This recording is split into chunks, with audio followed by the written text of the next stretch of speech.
تصویر کشی کو حرام کہا گیا ہے، یہاں پر جو ویڈیوگرافی ہو رہی ہے اس کی اسلام میں کہاں تک گنجائش ہے؟ کچھ لوگ ٹی وی کو بھی حرام کہتے ہیں، برائے مہربانی وضاحت کریں۔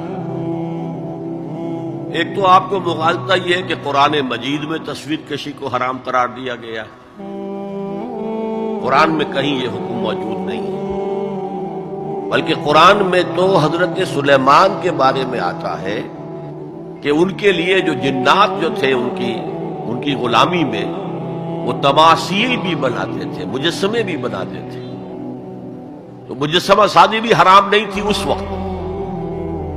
اصل میں یہ حدیث نبوی ہے صلی اللہ علیہ وسلم کہ تصویر بنانا اور مجسمہ بنانا جاندار چیز کا وہ حرام ہے۔ اس وقت تک کیمرہ ایجاد نہیں ہوا تھا، بلکہ ہاتھ سے تصویر بنتی تھی، جب بن رہا ہے تو ہاتھ سے، تو اس کے تو حرمت پر پوری امت متفق ہے۔ لیکن جب کیمرہ ایجاد ہو گیا تو ایک نئی چیز آ گئی نا، اس میں اختلاف ہو گیا۔ جیسے شاید آپ کے علم میں ہو، لاؤڈ سپیکر پر ہمارے بڑے بڑے علماء کا فتویٰ تھا اذان حرام ہے، خطبہ حرام ہے، اور فتویٰ کس کا؟ مولانا اشرف علی تھانوی رحمۃ اللہ علیہ کا۔ لیکن نئی چیز آئی تھی، اس کے بارے میں ان کی رائے ہوئی۔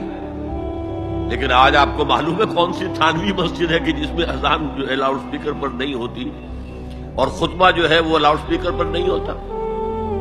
تو نئی چیز کے آنے پر جو ہے یقیناً اختلاف رائے کے پیدا ہونے کا امکان ہے۔ عالم عرب کے تمام علماء کا تقریباً اس پر اتفاق ہوا کہ چونکہ اس میں ہاتھ کا کوئی عمل نہیں ہے، یہ عکس ہے، یہ جائز ہے، علی الاطلاق جائز ہے۔